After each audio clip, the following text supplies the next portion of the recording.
கருணை தெரிந்தது, மக்களை எப்படி உயர்த்த வேண்டும் என்று புரிந்தது. அதே மோடிஜி அவர்களை தான் இன்றும் அதே உந்துதலோடு அதே சக்தியோடு நான் பார்த்துக் கொண்டிருக்கின்றேன். ஆகவே தோழர்களே, அன்பு சகோதர சகோதரிகளே, நாம் கடுமையாக உழைக்கின்ற தேர்தல் இது. இது ஒரு சாதாரண தேர்தல் நினைத்து விடாதீர்கள். சுதந்திர இந்தியாவில் இது ஒரு மிக மிக முக்கியமான காலகட்டம்.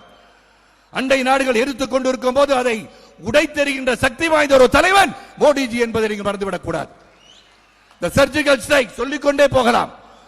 ஆக அந்த அளவிற்கு நம் நாட்டை வழிநடத்திக் கொண்டிருக்கும் மோடிஜி அவர்கள் சற்று நேரத்தில் வருவார்கள். முக்கடலும் சேர்கின்ற குமரி முனையில இன்று இந்த சிறப்பு கூட்டம் நடந்து கொண்டிருக்கிறது. அவர் வரும்போது உங்கள் கைத்தட்டல் எதிரிகள் கூடாரத்தை கதிகலங்க செய்ய வேண்டும். சற்று பிறகு அண்ணாமலை அவர்கள் வருவார்கள், பாத யாத்திரை நடத்தாங்க. ஜர்னி வித் பர்பஸ் என்று சொல்ல வேண்டும். உறுதியோடு தம் தலைமை கட்டளையிட்டவுடன் அந்த தலைமைக்கு ஏற்ற சிறப்பாக பணிபுரிந்து இன்று அண்ணாமலைஜி அவர்கள் சிறப்பாக பணிபுரிகிறார் என்பதை என் அடிமனத்தில் இருந்து நான் அதை உறுதிப்படுத்த உங்களிடம் தெரிவித்துக் கொள்ள ஆசைப்படுகின்றேன். என்றும் ஒரு நல்ல தலைவன் இருக்கும் போது அந்த தலைவனை தொண்டனாக இருந்து பின்பற்றி அந்த தலைவனை வெற்றிக்காக நாம் பாடுபடுவதே இந்த தேசத்திற்கு நாம் செய்யும் தொண்டு என்பதை நீங்கள் மனதில் வைத்துக் கொள்ளுங்கள். ஆக சில வார்த்தைகள் மட்டும். நான் பல திட்டங்களை மோடிஜி அவர்கள் நம்ம நாட்டுக்கு தந்திருக்கிறார்கள். மேக் இன் இந்தியா, அனைத்து விவசாயிகளுக்கு திட்டங்கள், இதையெல்லாம் அவர் செய்திருக்கிறார். நான் எப்படி பார்க்கிறேன், ஆங்கிலத்தில் சில வார்த்தைகள்.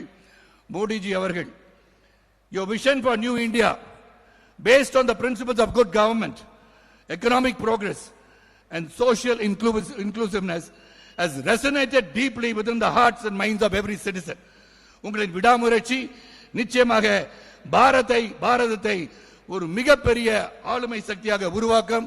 India will become a powerhouse, not dictating terms to the other people, other countries, but இந்தியாவின் பெருமை, இந்தியா ஒரு வல்லரசு நாடாக உருவாகி ஒற்றுமையாக இருந்து இந்த நாடு வளம் பெற்ற நாடு என்ற பெயரை நாம் பெற வேண்டும் என்றால் மோடிஜி அவர்கள் 3வது முறை பாரத தேசத்தின் பிரதமராக வேண்டும்.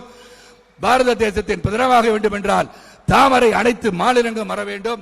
தாமரை அனைத்து மாநிலங்களிலும் மலர வேண்டும் என்றால் இங்கு தமிழகம், பாண்டிச்சேரி உட்பட 40 நமதே என்ற இலக்கை நாம் அடைய வேண்டும் என்று கேட்டுக்கொண்டு, உங்களை தொடர்ந்து தமிழகத்தில் உலா வரும்போது, சுற்றுப்பயணம் செய்யும் போது சிறந்த கருத்துக்களை ஆழமாக எடுத்து வைத்து ஜனநாயகத்துக்கு உண்மையானதை வழிவிட்டு இரு திராவிட கட்சிகளை தமிழகத்திலிருந்து அகற்றுவதற்கு, ஊழல்களை அகற்றுவதற்கு கரம் கோர்ப்போம் என்று சொல்லி, பாரத தாயை வழங்குவோம், தமிழ் மண்ணை வழங்குவோம், தமிழக மக்கள் சிறப்பாக இருக்க, தமிழ் மண் சிறப்பாக இருக்க, அனைத்து மாநிலத்தின் மக்கள் சிறப்பாக இருக்க, தேசத்தின் மக்கள் சிறப்பாக இருக்க நாம் உயர்வோம், உழைப்போம், உயர்வோம் என்று சொல்லி பாரத் மாதா கே, பாரத் மாதா கே, பாரத் மாதா கே.